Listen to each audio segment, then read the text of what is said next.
when you're laying in bed and you're thinking, about everything in the universe, do the mantra. Bring your heart, bring the mind to the mantra, and then the next thing you know, it's a new morning. It's really powerful. But it's really that connection with God. That's the essence of mantra. The most important thing is how much you love God. So here's just a couple. Here's another, if mantra's your thing, a little bit of mantra. Lily Cushman. Super, just short, easy read, cool, informative little book about mantra, different types of mantras. But I wanted to refer to this book for a couple of the studies that have been done on how mantra affects the body. So, in 2018, a study conducted by researchers at Benson Henry Institute further explored the effects of the relaxation response on stage 1 hypertension patients as adjunct therapy to anti-hypersensitive drug therapy. The study revealed that blood pressure was reduced in over half of all patients after an 8-week relaxation response training, and the training was associated with improvements in psychological variables and specific changes in gene expression. The results of the study showed that the relaxation response reduced inflammatory processes, promoted immune functions.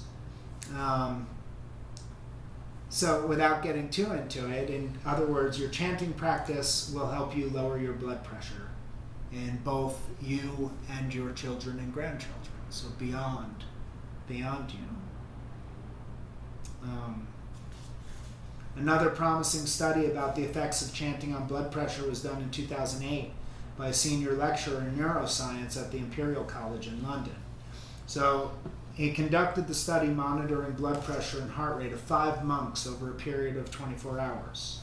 The results of the study revealed that both heart rate and blood pressure were at their lowest through the day while monks were singing Gregorian chants. We recently carried out research that demonstrates that regular breathing and musical structure of chanting can have a significant and positive physiological impact. Just doing it.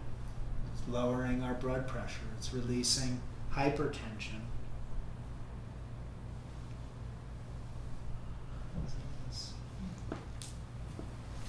In 2010, a study was conducted on the effects of the mantra Om, the sound of Om. Study participants were a group of experienced mantra practitioners with 25 to 20 years experience. Each subject was studied in 2 different sessions, one using mantra and one with no targeted thinking. The study found a combination of mental alertness with physiological rest during the practice of the Om meditation. Another study in 2018 found similar results, chanting of Om for 30 minutes among a group of new meditators. The EEG was recorded before, during, and after the experiment. The researchers reported that an increase of theta power was found after meditation when averaged across all brain regions. Theta waves are thought to be present when individuals are in a state of deep mental relaxation or engaged in creative endeavors promoting states of hyperfocus. Both of these studies suggest that Om, as meditation, may increase relaxation by boosting this quiet state of focus.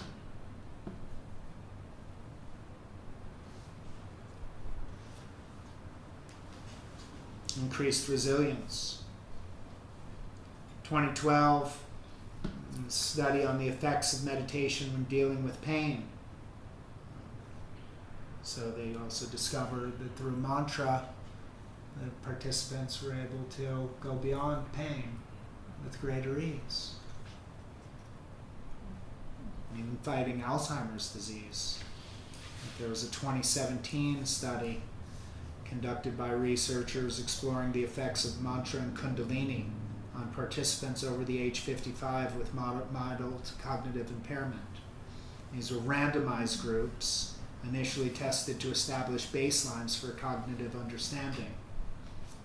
Half the group participated in daily mantra and yoga. It consisted of 12 minutes, and half the group doing this daily practice showed significant improvement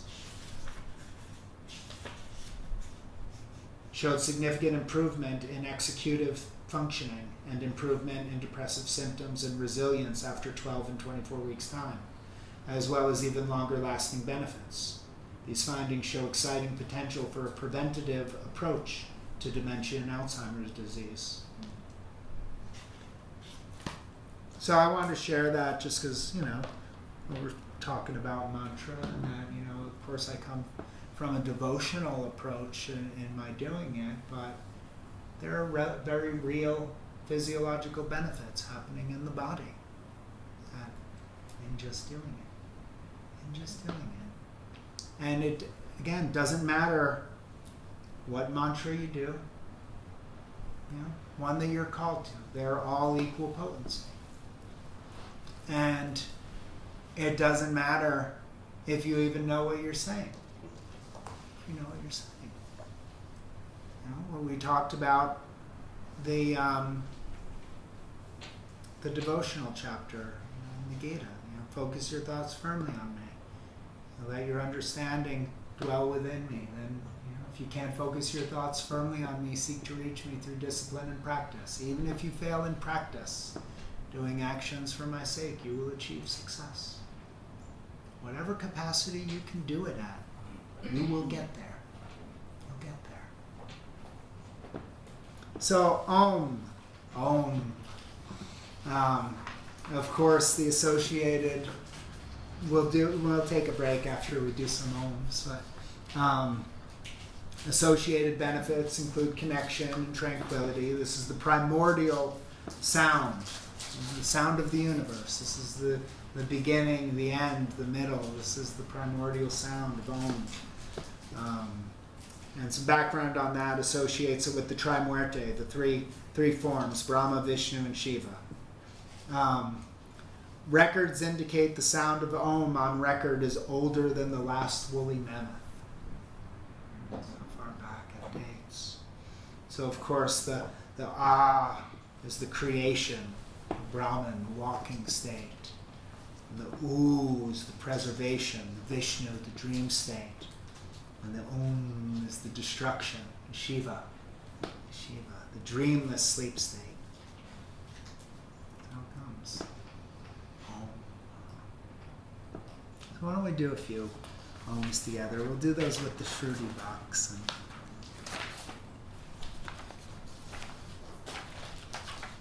Om's a vehicle to connect with all life in a direct way.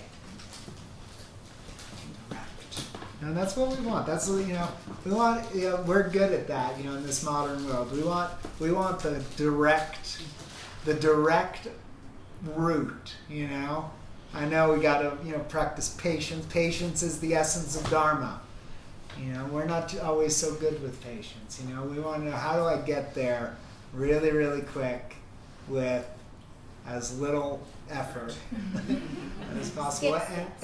And these practices are about going beyond effort. That we're letting go of the idea to fix anything, and we're being with ourselves as we are and allowing our heart to direct our next action. Not anger, not resentment, that we're coming from the heart. It's about giving up the effort and just acting from within and knowing that things will be okay.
course, you could add a shante to the end of that, and that's Om and peace, invoking inner peace and calm.